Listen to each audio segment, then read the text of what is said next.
ପିଲାମାନେ ଆଜିର ଆଲୋଚ୍ୟ ବିଷୟ ସମୂହ ଦୃଷ୍ଟି।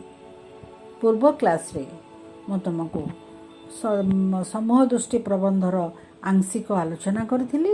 ଆଜି ତାର ପରବର୍ତ୍ତୀ ପର୍ଯ୍ୟାୟଟିକୁ ଆମେ ଆଲୋଚନା ପୁନରାୟ କରିବା। ଆଚ୍ଛା, ଜନକାଦି ମହାପୁରୁଷମାନେ କର୍ମରେ ହିଁ ସିଦ୍ଧି ଲାଭ କରିଛନ୍ତି। ସେ କର୍ମରେ ଥିଲା କ'ଣ?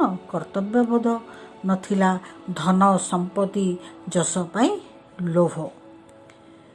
ଥିଲା ଜନମଙ୍ଗଳ, ସମାଜ ମଙ୍ଗଳ, ସମାଜ କଲ୍ୟାଣ ଓ ବ୍ୟକ୍ତିଗତ ଅନାସକ୍ତି। କିନ୍ତୁ ନିଷ୍କାମ କର୍ମ ସମ୍ପୂର୍ଣ୍ଣ ଅସମ୍ଭବ।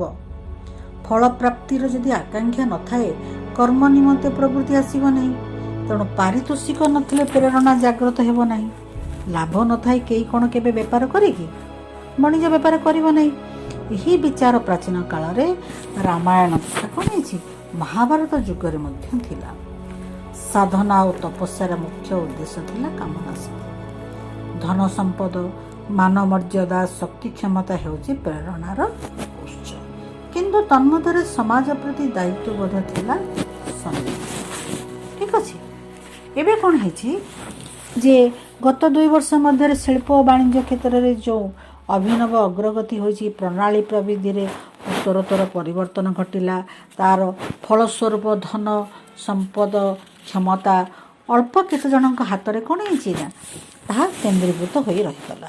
ଫଳରେ ସମାଜର ଅକଲ୍ୟାଣ ହେବା ସହିତ ଉତ୍ପୀଡ଼ନ ପଡ଼ିଲା ଲୋକଙ୍କ ଉପରେ। ସୃଷ୍ଟି ହେଲା ଅଶାନ୍ତି, ସଂଘର୍ଷ, ଆଉ ପୁଣି ପରବର୍ତ୍ତୀ ପର୍ଯ୍ୟାୟରେ କ'ଣ ହେଲା, ଗୋଷ୍ଠୀଗତ ହିଂସାକାଣ୍ଡ।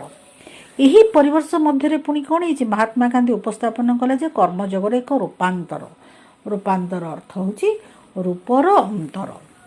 ଯେଉଁ କର୍ମର ସକଳ ମୂଳଭିତ୍ତି ଥିଲା ସତ୍ୟ ଓ ଅହିଂସା, ଆନ୍ଦୋଳନ, ଅଭିଯାନ, ରାଜନୀତି ଏବଂ ଅର୍ଥନୀତି ପ୍ରତିଟି କ୍ଷେତ୍ରରେ ସେହି 2ଟି ତତ୍ତ୍ୱ ଥିଲା ପ୍ରମୁଖ ଆୟୁଧ। ଆୟୁଧ ହେଲା ଅସ୍ତ୍ର। ଗୀତା, ବାଇବେଲ, ରୁଷିଆର ଟଲଷ୍ଟୟ, ଇଂଲଣ୍ଡର ରସ୍କିନ୍, ଫ୍ରାନ୍ସର ଥୋରିଙ୍କ ଲେଖାରେ ସେ ପାଇଥିଲେ ଜୀବନ ଦର୍ଶନ। ସେହି ଦର୍ଶନ ଉପରେ ଆଧାରିତ ଥିଲା ତାଙ୍କର ଟ୍ରଷ୍ଟିସିପ୍ ବା ନ୍ୟାସିତ ଦାବି। ଠିକ ଅଛି।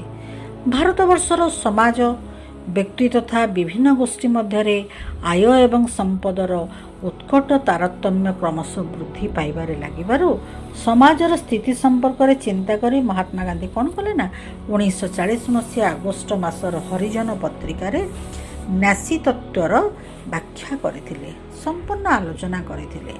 ଶିଳ୍ପପତି, ଧନୀ ତଥା ବ୍ୟବସାୟୀମାନେ ସେମାନଙ୍କ ଶିଳ୍ପ ସମ୍ପତ୍ତି ତଥା ବ୍ୟବସାୟର ମାଲିକ ହୋଇ ସେମାନେ ରହିବେ। ସେଥିରୁ ସେମାନଙ୍କୁ ବିଚ୍ୟୁତ ବା ଅଲଗା କରାଯିବ ନାହିଁ। ପରିଚାଳନାର ସାଫଲ୍ୟ ହେବ ସେମାନଙ୍କର ଗୌରବ। କିନ୍ତୁ କ'ଣ ହେଲା ତାପରେ, ଯେ ତାଙ୍କ ନିଜ ପାଇଁ ତଥା ତାଙ୍କ ପରିବାର ବର୍ଗଙ୍କ ପାଇଁ ଯଥାର୍ଥରେ ଯେତିକି ଆବଶ୍ୟକ ସେତିକି ଅର୍ଥ ସେମାନେ ଖର୍ଚ୍ଚ କରିବେ ଏବଂ ଯେତିକି ଅଧିକା ଲାଭାଂଶ ରହିଲା ସମାଜର ହିତ କାର୍ଯ୍ୟରେ ସ୍ୱେଚ୍ଛାରେ ନିଜ ଇଚ୍ଛାରେ ଖର୍ଚ୍ଚ ବ୍ୟୟ କରିବେ, ବାଧ୍ୟକତାରେ ନୁହେଁ। ସେଥିପାଇଁ ସେମାନେ କ'ଣ ହେବେ, ସମାଜର ନ୍ୟାସୀ। ଗାନ୍ଧିଜୀଙ୍କ ଅହିଂସା ନୀତି ଅନୁଯାୟୀ ସେମାନଙ୍କୁ ସମ୍ପତ୍ତିରୁ ବଳପୂର୍ବକ ବିଚ୍ୟୁତ କରିବା ଅସଙ୍ଗତ। ତେଣୁ ସେମାନେ କ'ଣ କଲେ ନା, ସ୍ୱତଃପ୍ରବୃତ୍ତ ବା ଆପେ ଆପେ ହୋଇ ନ୍ୟାସିତ ଗ୍ରହଣ କରିବେ। ବଳପୂର୍ବକ ସମ୍ପତ୍ତି ବାଜ୍ୟାପ୍ତ କଲେ ତାହା ହୁଏ ହିଂସା ପ୍ରଣୋଦିତ ଆଚରଣ।